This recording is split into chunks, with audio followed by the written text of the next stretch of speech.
여러분 안녕하세요.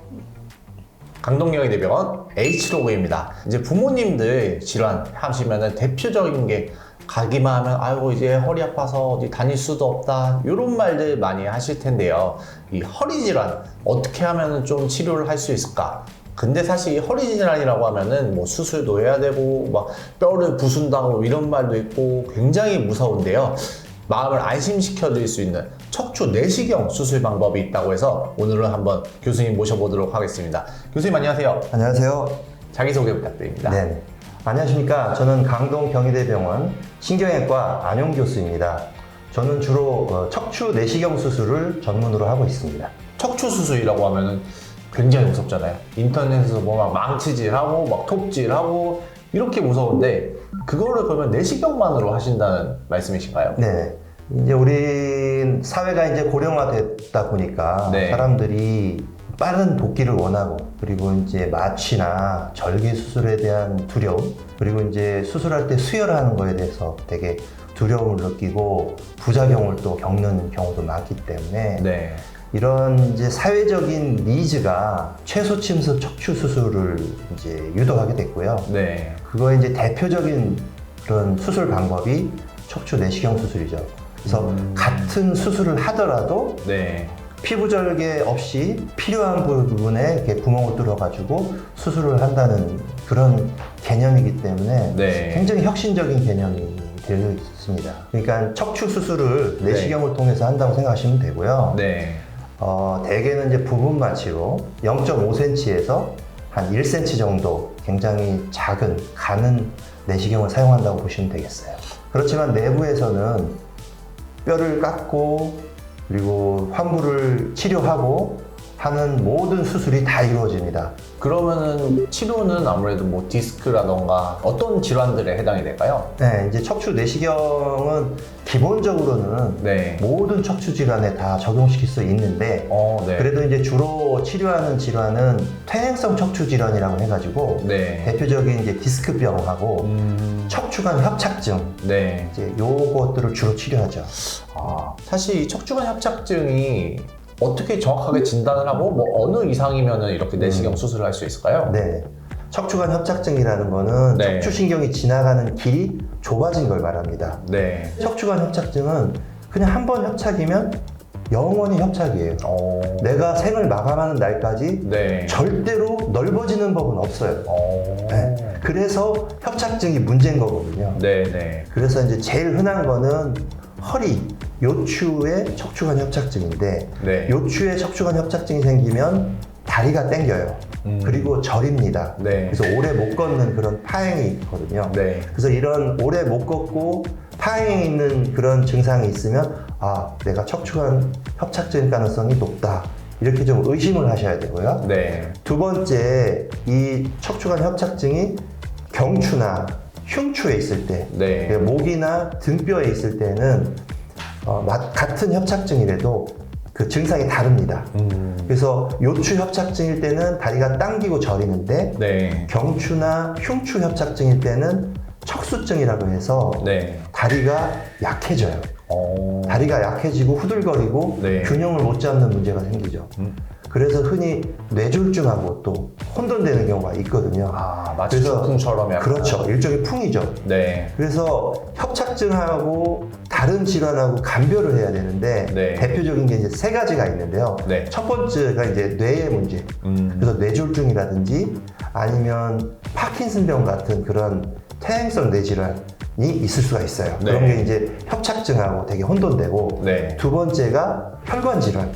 그래서 하지로 가는 혈관에 혈액순환이 잘 안 될 때 네, 네. 다리가 저릴 수 있거든요. 네. 이럴 때도 마찬가지로 협착증하고 헷갈릴 수가 있고 네. 세 번째는 이제 말초신경병.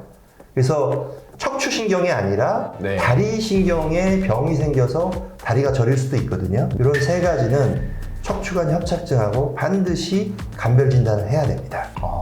좀 어떻게 하면 좀 정확하게 진단을 받을 수 있을까요? 일단은 의심하는 게 이제 제일 중요하고요. 그래서 네. 이제 자기가 아니면 가족들이 평소에 이제 이런 증상이 생겼을 때 척추관 협착증을 좀 의심을 해야 되고요. 네. 이제 이런 질환들이 의심이 되면 네. 전문가를 찾아가서 돈을 아끼지 말고 검사를 해야 됩니다.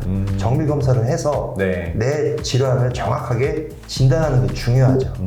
치료 원칙이 좀 쭉 있는지 궁금합니다. 네. 단계적인 치료법이 중요한데 처음에는 수술을 고려하지 않고 네. 약물 치료나 물리 치료, 네. 그다음에 이제 주사요법, 그래도 안 되면 뭐 시술, 네. 그래도 안 되면 수술, 이런 단계적인 치료법을 고려하는 게 원칙입니다. 네. 근데 이제 어떤 임계점을 지난 중증도의 협착증인 경우에는 네. 그런 비수술요법으로 잘 낫지 않는 경우가 많아요.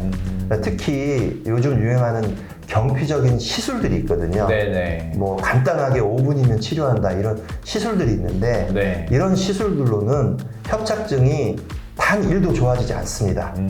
그렇기 때문에 그런 거를 알고 시술에 임하셔야 되겠고요. 네. 디스크가 터졌거나 아니면 아주 경증의 협착증인 경우에 네. 자연 치유될 가능성이 있는 질환에 대해서만 경피적인 시술이 의미가 있습니다. 그 외에 임계점을 지난 중증 협착증인 경우에는 네. 절대로 그 경피적인 시술을 권하지 않고요. 네. 그때는 근본적인 치료를 원하신다면 저는 이제 척추 수술을 원하고 싶어요. 내시경 수술도 시술의 일종이 아니라 네. 단지 피부 절개를 안 하고 마취를 전신 마취를 안 하고 구멍을 통해서 접근한다는 것뿐이지 네. 실제 척추 내부에서는 수술이 이루어지는 거거든요. 네. 근본 치료가 이루어지는 겁니다. 네. 그래서 절개 수술을 하거나 내시경 수술을 하거나 그거는 환자분들이 잘 알아보고 네. 충분히 설명을 들어서 전문가의 설명을 들은 후에 결정하시면 될 것 같아요.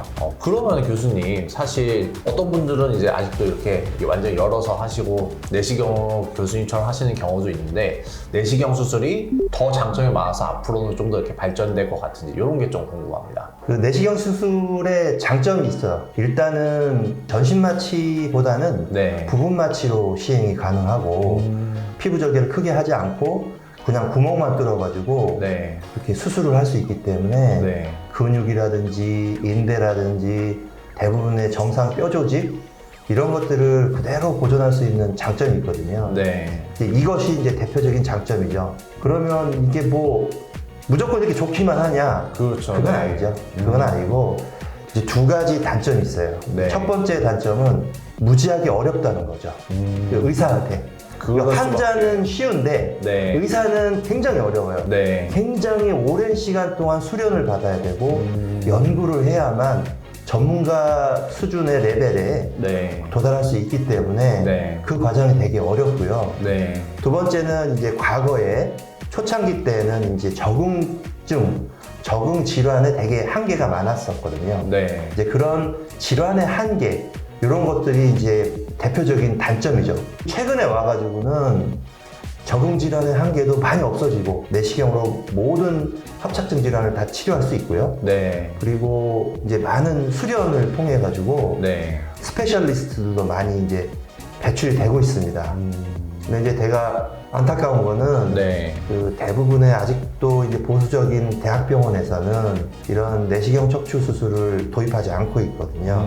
네. 이제 앞선 두 가지 단점 때문에 그랬는데 네. 그래서 제가 이제 교수로서 재직하는 동안에는 뭐 전공이라든지 학생이라든지 전임의 선생님이라든지 한 명이라도 더 제대로 이제 척추 내시경 수술을 가르치고 싶은 마음이 있습니다. 그게 이제 일종의 사명으로 네. 알고 있죠. 네. 부분 마취로 특히나 한다고 하셨으니까 괜히 좀 몸속에서 뼈 깎는 소리도 들리고 무서울 것 같거든요. 네. 어떤가요, 실제로 좀? 환자 본인 입장이나 네. 수술자 입장에서는 그냥 전신 마취를 해서 그냥 편하게 수술하는 경우도 있을 수는 있어요. 네네. 그렇지만 때로는 고령의 환자라든지 기존 질환이 있는 분들은 전신 마취 받기가 되게 어려운 경우가 있거든요. 네. 그런 경우는 이제 부분 마취를 이제 시행하게 되는데 네. 그렇게 되면은 이제 환자분이 깨어있는 상태이기 때문에 네. 엎드려서 수술 받는 게 장시간 되다 보면 되게 불편감을 느낄 수가 있습니다. 네. 네, 그러니까 이제 그런 거를 신경을 써야 됩니다. 그래서 이제 어제도 이제 제가 내시경 수술 하시는 분이 있었는데 네.